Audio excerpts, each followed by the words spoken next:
قیامت برپا کی.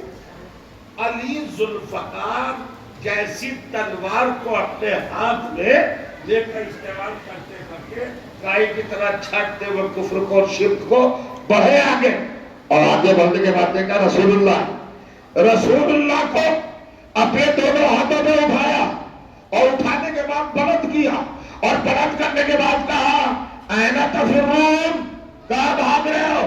ھذا محمد حی، دیکھو تو اندھو یہ محمد زندہ ہے. توجہ جا، محمد کو اٹھا کر کس نے حیات کا اعلان کیا؟ ارے اچھلیں گے ابھی. یہ میدان احد ہے جہاں سے سب بھاگ گئے. اس میدان میں علی نے محمد کو ہاتھوں میں اٹھا کر کیا کہا؟ یہ محمد ہے، اندھو دیکھو زندہ ہے، پلٹ کے آ جاؤ. جو پہاڑوں کی چوٹیوں پر بھاگ کے چلتے تھے انہیں بھی دکھایا، کوئی واپس نہ آیا. اللہ نے جلال میں آ کے کہا محمد میرے علی کا احسان ہو گیا تیرے اوپر، تجھے پردے میں چھپایا، علی نے اٹھا کے دکھایا. اگر یہ احسان نہ اتارا تو تیری نبوت نہ رہے گی. تو پروردگار کیسے اتارے؟ احد میں علی نے اٹھایا. یہ محمد ہے، غنیمت تو علی کو اٹھانا. من کنت مولا.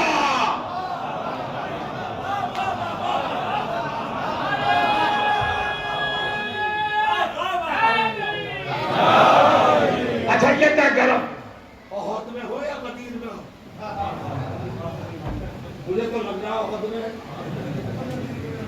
غدیر والا تو رسپانس آیا نہیں، اٹھایا نا.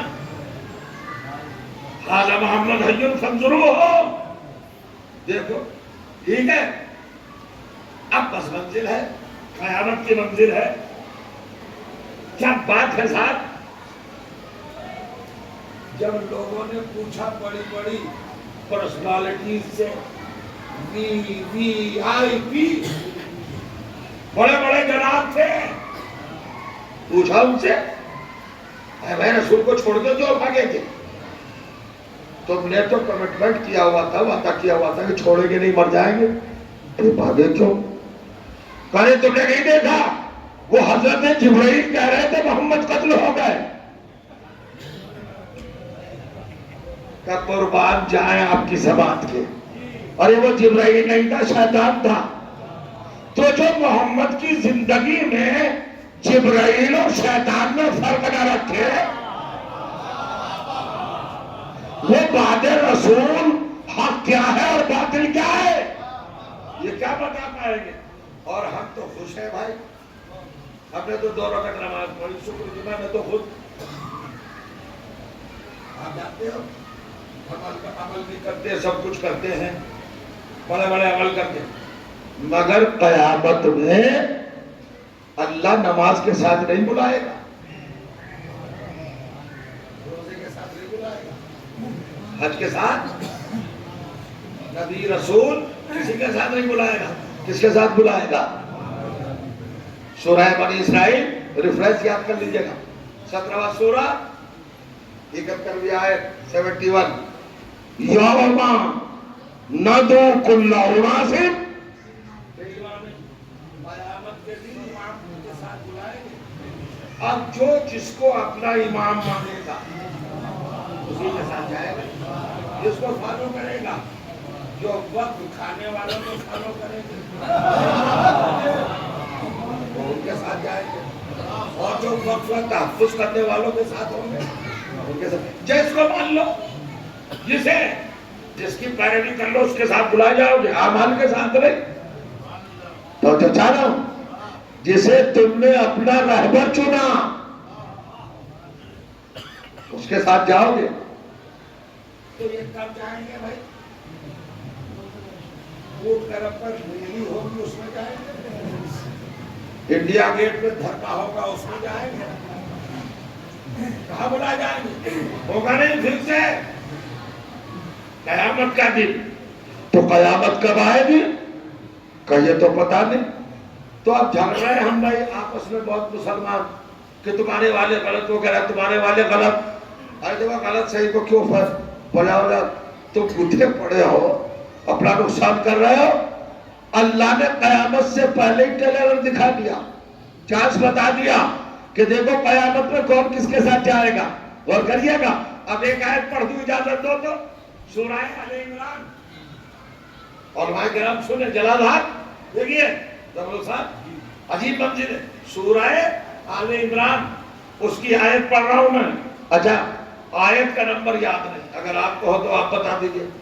آیت نمبر یاد نہیں, مگر ممبر پہ یہ 100% کہہ رہا ہوں کہ تیسرے سورے کی آیت ہے. ارے آیت کو نہ مست ہے, نمبر یاد کرنا تھوڑا ہی مست ہے. میں مجلس پڑھ رہا ہوں, تراویح تھوڑی پڑھ رہا ہوں.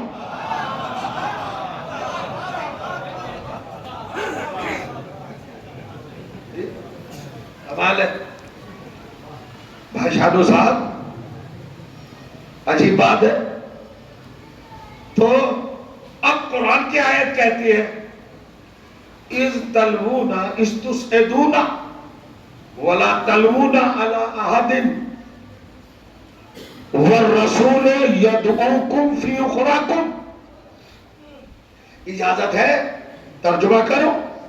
اِذْ تُسْعِدُونَ سعود سے بنا ہے. سعود کا یہ سواد والا سعود ہے, آل سعود نہیں. سعود کا مطلب بلندی کی طرف چڑھنا. اب قرآن کہتا ہے اِذْ تُسْعِدُونَ, تمہارا کیا عالم تھا جب تم پہاڑ پہ چڑھے جا رہے تھے. وَلَا تَلْوُونَ عَلَىٰ أَحَدٍ, اور مڑ کے بھی کسی کو نہیں دیکھتے تھے. حاقت ہاتھی یہ تھی کہ پیچھے اگر کوئی چاہنے والا بھی آیا تھا اس کو بھی دشمن سمجھ کے بھاگ جاتا, پھر پکڑ ڈالے. بھاگم بھاگ دوڑ, پیچھے مڑ کے بھی نہیں دے گا. آپ نے دیکھا قرآن کی آیت میں خوف کا منظر کیا کیا, کیا دکھایا ہے. تم چڑھے جا رہے تھے پہاڑوں پر اور پلٹ کے نہیں دیکھتے تھے. اب سنیں, اگر قرآن سننے کا ذوق ہے. وَالرَّسُولُ يَدْعُوكُمْ فِي أُخْرَاكُمْ, رسول تمہارے پیچھے جا کر تمہیں پکار رہا تھا کہ کہاں جا رہے, رکو, میں محمد ہوں, میں محمد ہوں, میں محمد ہوں. فیصلہ آپ کریں, مجھے نہیں پتا کس کے ساتھ بلائے جائیں گے جسے دنیا میں فالو کریں گے. احد میں اخلاق رسول نے ملاحظہ کیجئے گا کیوں پکارا جانے والوں کو. جانے دیتے, نبی کو کیا ضرورت تھی. علی جیسا شیر الہی بچانے والا تھا, کیوں بلایا. ارے مت بھاگو, چلے آؤ. اصل میں بتانا تھا کہ اس کا رزلٹ کیا آئے گا. جب بعد میں پوچھا گیا, قرآن کہہ رہا ہے رسول نے کہا آؤ, اور خود یہ بھاگنے والے کہہ رہے ہیں کہ ہمیں جبرائیل نے کہا جاؤ. اور وہ بات سامنے ہے کہ جبرائیل نہیں تھا, شیطان تھا. وہ مسلمانوں اتنا بتا دو, جنہیں مان رہے ہو وہ کس کے کہنے پہ عمل کر رہے ہیں.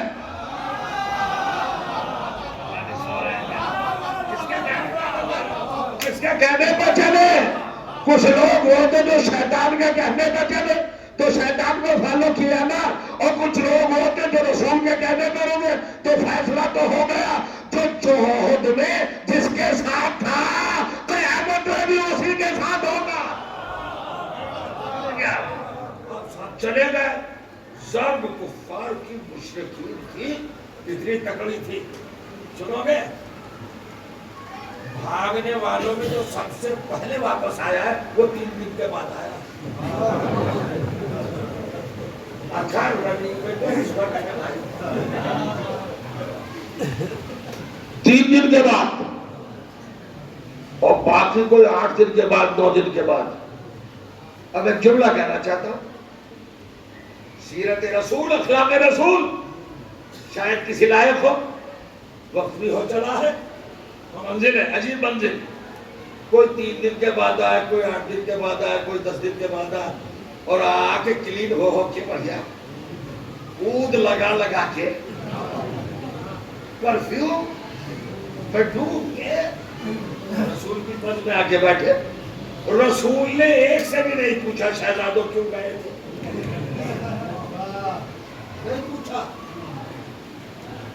پوچھا اگر ہمارے تو بتا دو, یہ علماء کرام پڑھنے والے طالب علم آنے والوں میں سے کسی ایک سے نہیں پوچھا. اللہ اکبر, کس قدر اخلاق کے عظیم درجے پر فائز ہے میرا رسول. رسول نے چاہے بیچارے نازک مزاج لوگ, اگر میں نے پوچھ لیا تو شرمندہ ہو جائیں گے, شرمندگی سے بچانے کے لیے نہیں پوچھا. ایک رخ تو یہ ہے صاحب,